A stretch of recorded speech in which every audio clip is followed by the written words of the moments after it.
أعوذ بالله من الشيطان الرجيم. بسم الله الرحمن الرحيم. طه ما أنزلنا عليك القرآن لتشقى إلا تذكرة لمن يخشى تنزيلا ممن خلق الأرض والسماوات العلى الرحمن على العرش استوى له ما في السماوات وما في الأرض وما بينهما وما تحت الثرى وإن تجهر بالقول فإنه يعلم السر وأخفى الله لا إله إلا هو له الأسماء الحسنى وهل أتاك حديث موسى إذ رأى نارا فقال لأهلهم كثوا إني آنست نارا لعلي آتيكم منها بقبس أو أجد على النار هدى فلما أتاها نودي يا موسى إني أنا ربك فاخلع عليك إنك بالوادي المقدس طوى وأنا اخترتك فاستمع لما يوحى إني أنا الله لا إله إلا أنا فاعبدني وأقم الصلاة لذكري إن الساعة آتية أكاد أخفيها لتجزى كل نفس بما تسعى فلا يصدنك عنها من لا يؤمن بها واتبع هواه فتردى وما تلك بيمينك يا موسى قال هي عصاي أتوكأ عليها وأهش بها على غنمي ولي فيها مآرب أخرى قال ألقها يا موسى فألقاها فإذا هي حية تسعى قال خذها ولا تخف سنعيدها سيرتها الأولى واضمم يدك إلى جناحك تخرج بيضاء من غير سوء آية أخرى لنريك من آياتنا الكبرى اذهب إلى فرعون إنه طغى قال رب اشرح لي صدري ويسر لي أمري واحلل عقدة من لساني يفقه قولي واجعل لي وزيرا من أهلي هارون أخي اشدد به أزري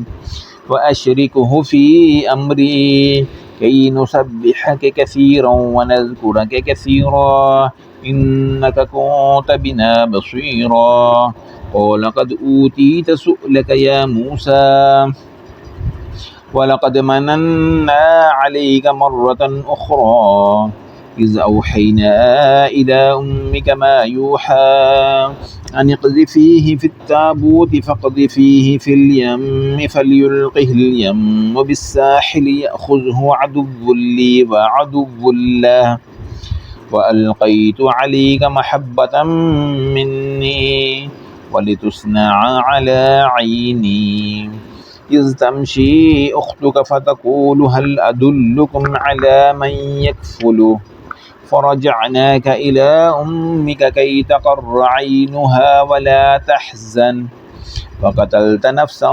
فنجيناك من الغم وفتناك فتونا فلبثت سنين في أهل مدين ثم جئت على قدر يا موسى واصطنعتك لنفسي اذهب أنت وأخوك بآياتي ولا تنيا في ذكري اذهبا إلى فرعون إنه طغى فقولا له قولا لينا لعله يتذكر أو يخشى قالا ربنا إننا نخاف أن يفرط علينا أو أن يطغى قال لا تخافا إنني معكما أسمع وأرى. فأتياه فقولا إنا رسولا ربك فأرسل معنا بني إسرائيل ولا تعذبهم قد جئناك بآية من ربك والسلام على من اتبع الهدى. إنا قد أوحي إلينا أن العذاب على من كذب وتولى. قال فمن ربكما يا موسى؟ قال ربنا الذي أعطى كل شيء خلقه ثم هدى. قال فما بال القرون الأولى؟ قال علمها عند ربي في كتاب لا يضل ربي ولا ينسى.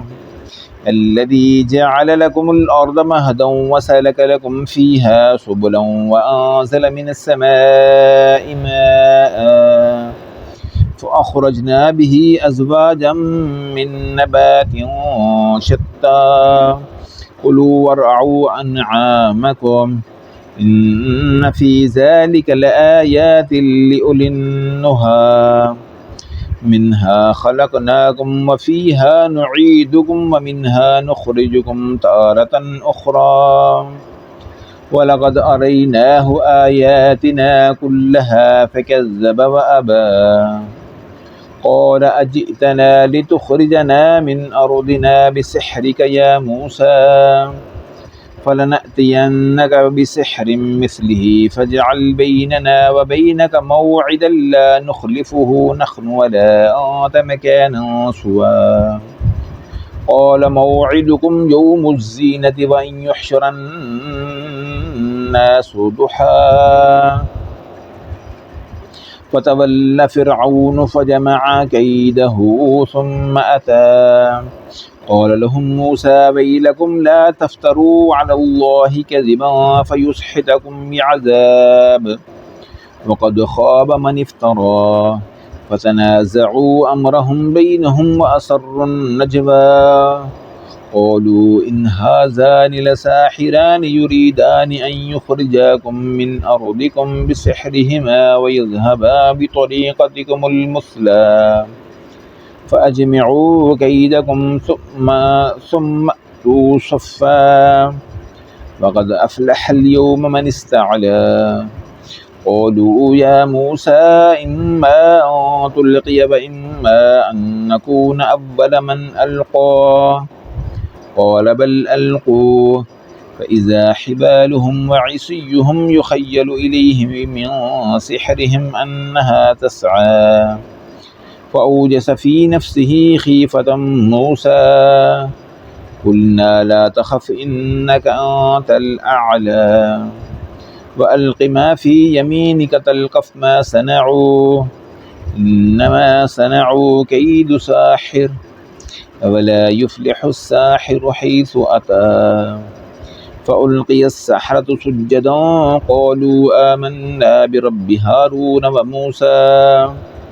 قال آمنتم له قبل أن آذن لكم إنه لكبيركم الذي علمكم السحر ولأقطعن أيديكم وأرجلكم من خلاف ولأصلبنكم في جذوع النخل ولتعلمن أينا أشد عذابا وأبقى.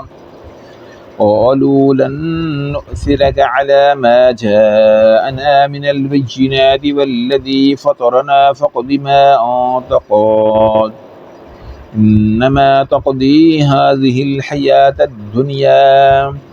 إنا آمنا بربنا ليغفر لنا خطايانا وما أكرهتنا عليه من السحر والله خير وأبقى. إنه من يأت ربه مجرما فإن له جهنم لا يموت فيها ولا يحيا ومن يأته مؤمنا قد عمل الصالحات فأولئك لهم الدرجات العلى جنات عدن تجري من تحتها الأنهار خالدين فيها وذلك جزاء من تزكى. ولقد أوحينا إلى موسى أن أسر بعبادي فاضرب لهم طريقا في البحر يبسا لا تخاف دركا ولا تخشى فأتبعهم فرعون بجنوده فغشيهم من اليم ما غشيهم وأضل فرعون قومه وما هدى. يا بني إسرائيل قد أنجيناكم من عدوكم وواعدناكم جانب الطور الأيمن ونزلنا عليكم المن والسلوى كلوا من طيبات ما رزقناكم ولا تطغوا فيه فيحل عليكم غضبي ومن يحلل عليه غضبي فقد هوى وإني لغفار لمن تاب وآمن وعمل صالحا ثم اهتدى. وما أعجلك عن قومك يا موسى قال هم أولئك على أثري وأعجلت إليك ربي لترضى. قال فإنا قد فتنا قومك من بعدك وأضلهم السامري.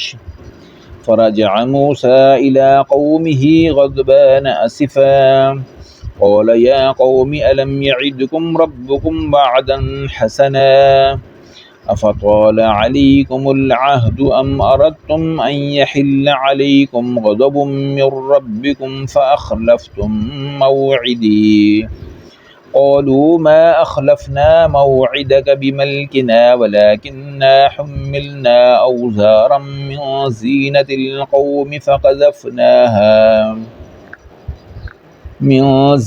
القوم فقذفناها فكذلك ألقى السامري. فأخرج لهم عجلا جسدا له خوار فقالوا هذا إلهكم وإله موسى فنسي. أفلا يرون ألا يرجع إليهم قولا ولا يملك لهم ضرا ولا نفعا. ولقد قال لهم هارون من قبل يا قوم إنما فتنتم به وإن ربكم الرحمن فاتبعوني وأطيعوا أمري. قالوا لن نبرح عليه عاكفين حتى يرجع إلينا موسى. قال يا هارون ما منعك إذ رأيتهم ضلوا ألا تتبعني أفعصيت أمري. قال يا ابن أم لا تأخذ بلحيتي ولا برأسي إني خشيت أن تقول فرقت بين بني إسرائيل ولم ترقب قولي. قال فما خطبك يا سامري.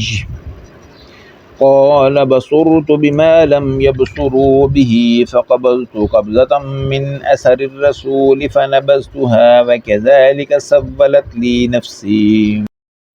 قال فاذهب فإن لك في الحياة أن تقول لا مساس وإن لك موعدا لا تخلفه وانظر إلى إلهك الذي ظلت عليه عاكفا لنحركنه ثم لنسفنه في اليم نسفا.